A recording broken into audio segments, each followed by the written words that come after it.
What's cracking, Jack? It's Friday, October 24th, and you are in the jungle. 12 games in the association today. We're going to break every single one of them down, come up with best bets for all of them right here, right now.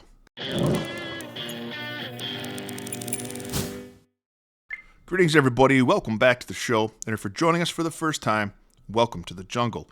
We're going to look at every single game in the NBA today, break them down, and come up with the best bets, some cases two, for each one of those games. And I'm going to leave two links for you in the comments section. The first link is to my $5 favorite play of the day. And for just $5 and no further obligation, you get my best bet of the day text right to your phone. The second link is to become a Jungle member. And as a member, for just as little as 55 cents a day, you get my full betting card sent to your phone every single morning. All sports, all access. You also get access to our members-only Discord and a direct line to me if you like my opinion on any other bet that you're considering placing. We have a free weekly trial. Take it for a test spin and see if it's for you.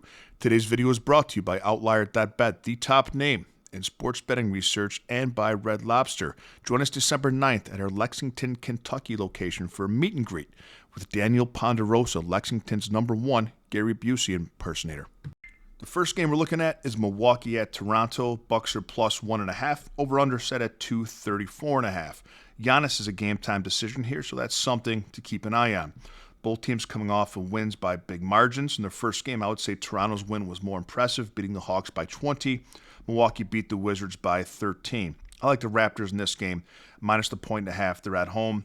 You have Giannis questionable, the Bucks' best player. Toronto looked good in their first game. It wasn't just R.J. Barrett chucking the ball up like last season. It was a steady dose and spread across volume shooting of Barnes, Brandon Ingram, Emmanuel Quickley, and R.J. Barrett. I think Toronto's going to have a good year. I like them at home, minus the 1.5 against the Bucks here.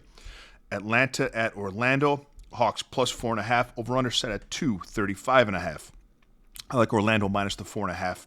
In this game, it's a Hawks team that's tough to trust unless they're in rhythm. It might take them a little bit to get going on the season, whereas Orlando looked very intact in their game against the Heat. And Orlando was last year's #1 team defensively.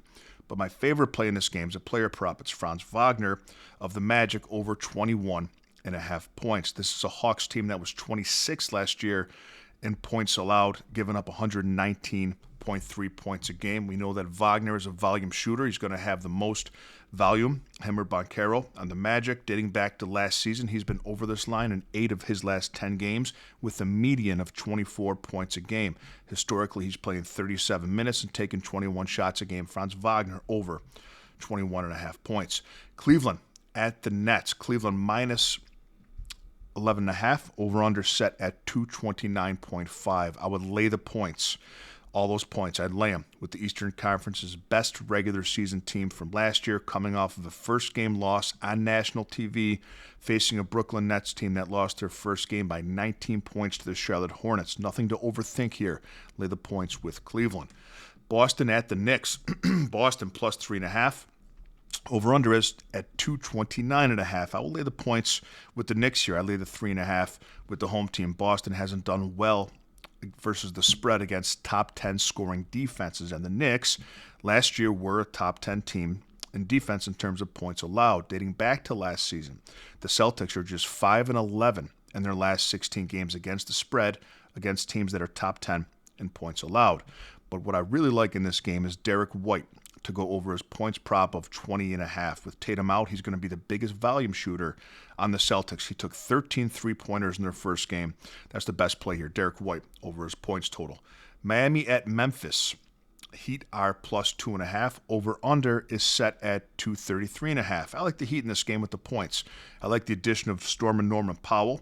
You saw what he adds offensively in their game against Orlando. I think Miami's going to be an undervalued team at the start of the season. They've always been good defensively.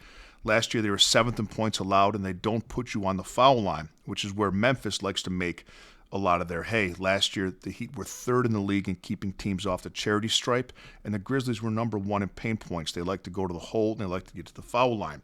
I like the Heat plus the points, but I also like Triple J, Jaren Jackson Jr. of the Grizzlies, to go under his points prop of 23.5. I think it's too high of a line for a guy who doesn't consistently have high shooting volume numbers against one of the best defenses in the league. This is a number that he was under in 62% of games last season with a median of just 18 points. I like Jaren Jackson Jr. under 23.5. Detroit at Houston. Detroit plus 6.5 over under at 224.5. I think 6.5 is too many here to give the Pistons, and here's why. When you have a low over under like we do here, we're expecting less scoring. And we have an offensive team in Detroit that last year was 11th in scoring. They like to push the pace. They were 7th last year in pace factor and 2nd in fast break points. They can also play in the paint, 5th last year in paint points. And this is a Houston team that does not like to play with pace. They don't like to play fast. 18th last year in pace. My point with working all this into the handicap is it's less likely that if Houston wins, and they probably will, they pull away and cover by margin. Take the Pistons plus the 6.5. Spurs at the Pelicans. San Antonio minus 4.5. Over-under is set at 233.5. I lay the points with San Antonio here. I think this team's the real deal. They had a 33-point win on the road in Dallas opening game. I think this team is the real deal, and we have to make our money with them early in this season before the line catches up. Take the Spurs minus the 4.5. Washington at Dallas. Dallas minus 10.5. Over-under is set at 227.5. It's a good Mavericks team that just got embarrassed on national TV at home their first game of the season. It's a good get-right spot for them against a poor Wizards team who lost by 13 on opening night to Milwaukee. In the fourth quarter, the Bucks were putting in fans from the stands and into the game. I think that Dallas will cover the spread. My favorite play in this game is Cooper Flagg over his points and rebounds line of 23.5. Flagg had 10 rebounds in his first game and had 10 points, but was just 4 of 13 shooting. He led the Mavericks in minutes played with 32, so they're going to want to leave him in there to gain the experience. So he had 20, 10 and 10, 20 points and rebounds his first game against the Spurs without shooting well. But most importantly, the shooting volume was there with 13 attempts. Now he's taking on a Washington team that last year gave up more rebounds than anybody in the association and gave up the second most points. Cooper Flagg over 23.5 points plus rebounds. Utah at Sacramento. Utah plus 4.5. Over under at 233.5. Utah coming off a 21-point shellacking over the Clippers in their first game. I like the over in this game here. There's two teams that like to shoot, play with pace, and don't play a lot of defense. My favorite play is also a player prop in this game. Zach LaVine of the Kings over 22.5 points. LaVine took 24 shots in his first game, 10 three-pointers, and scored 30. And this is a line that dating back to last season, he was over in 6 of his last games. I like LaVine over 22.5 points.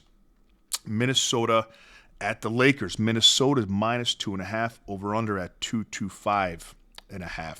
I like Minnesota minus the 2.5 in this game. The Wolves are a complete team who play great defense. The Lakers are the Luka Doncic show, with some fun points sprinkled in by Austin Reeves, who may or may not be wearing a headband. That's it. They don't play defense. Not a complete team. Don't overthink it. Minnesota minus 2.5. Don't get caught up in the logos. Golden State at Portland. Portland plus 1.5. Over under at 227.5. Take the Blazers with the 1.5. Now this is handicapping 101 here. You have an older team on the road on back-to-back nights, right? Back-to-back games coming off their first 2 games of the season being high-profile games and wins. Portland is a good team. Back to Blazers plus 1.5 and a good handicapping spot. And the last game we're looking at, Suns at the Clippers. Phoenix plus 9.5. Over-under is at 223.5. The Clippers look terrible against the Jazz, but I think they win this game. But 9.5 points is too many for a backdoor cover possibility with the 3-point shooting that the Suns have with Grayson Allen and Dylan Brooks. Also, the amount of work that Devin Booker's taking on with Durant gone. I think the Suns should be able to keep this one within 10. Let's have a day, Jungle Nation, and I'll see you next time with a little more money in your pocket.